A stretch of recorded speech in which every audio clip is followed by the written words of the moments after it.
I got mama. If you go to the penitentiary, man, you gonna get hit. Back in the days, it took a village. Each one, out of them 18, The village is needed. 14 of those charges carry a life sentence. Because you can't fight. Yeah, because you can't fight. That's all you know how to do is shoot. But they are not going to where they need to go to get the real solution.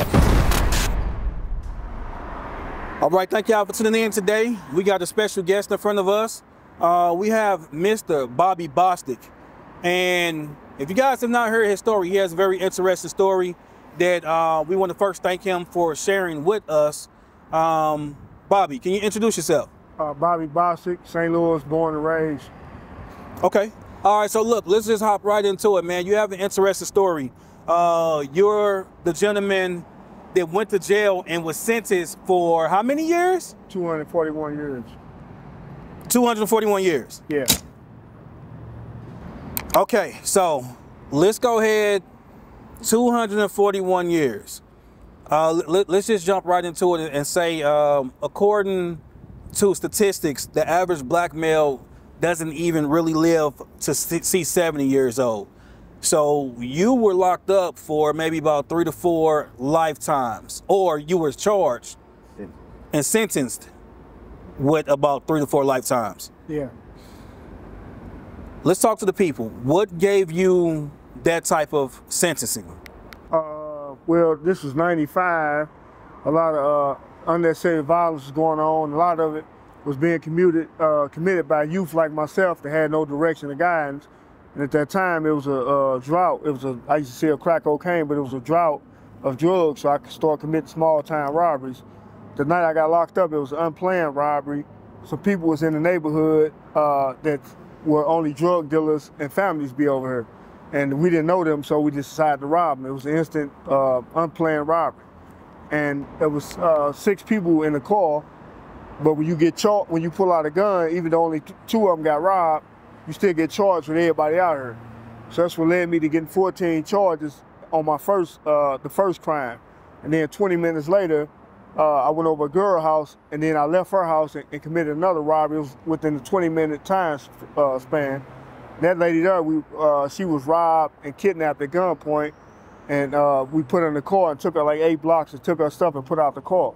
So that's robbery, kidnapping, and armed criminal action. So that was 17 felonies I had.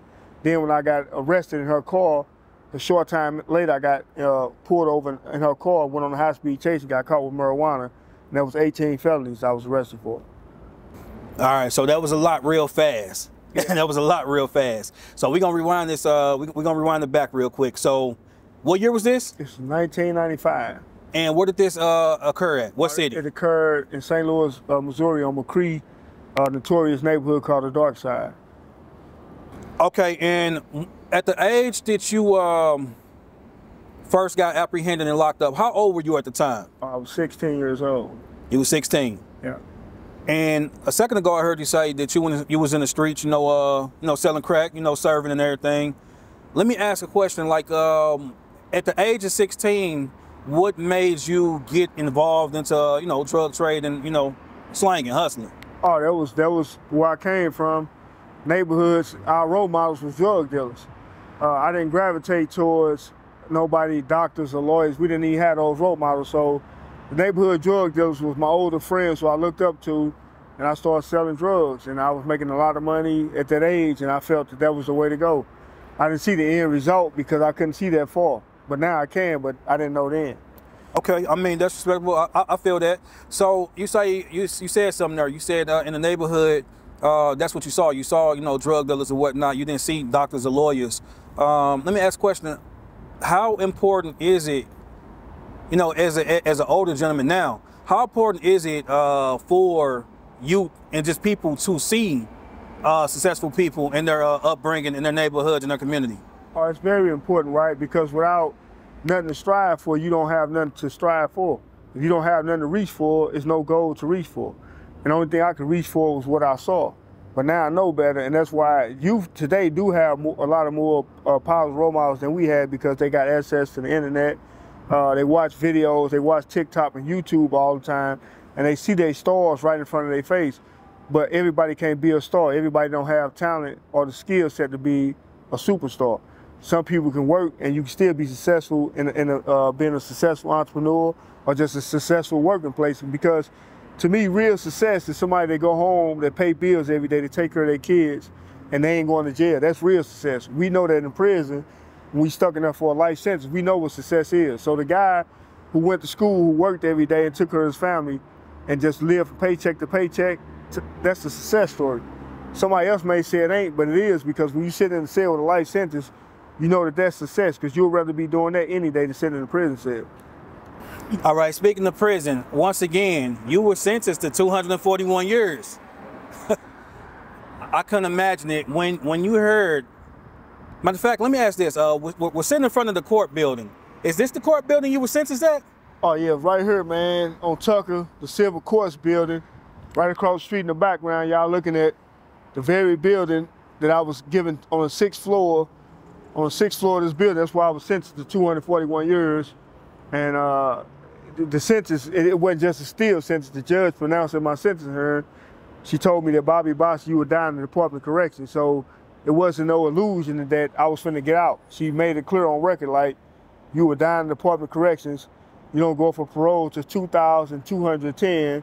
Nobody in this courtroom would be alive that year. So it was clear that I was gonna die in prison, and that's what was said in my sentencing hearing. But I didn't feel, I mean, I felt that I knew the sentence was a sentence, but in my heart, I never gave up on trying to get out when I went to prison.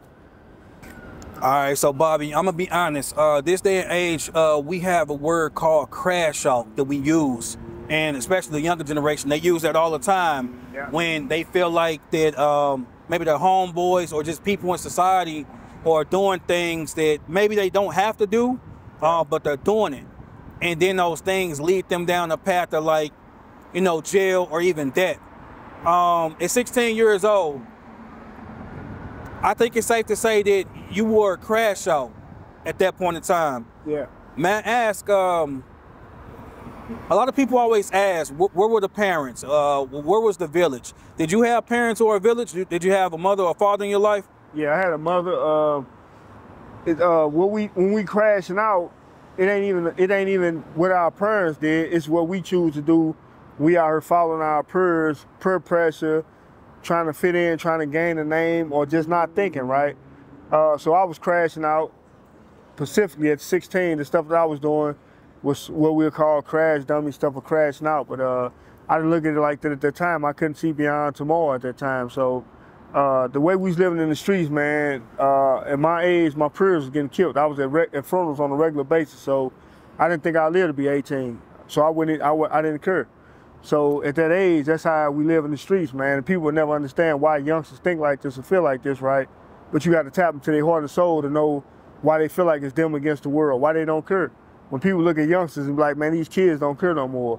They don't have no morals, they lost, right? But people say that about me and my generation, we was lost.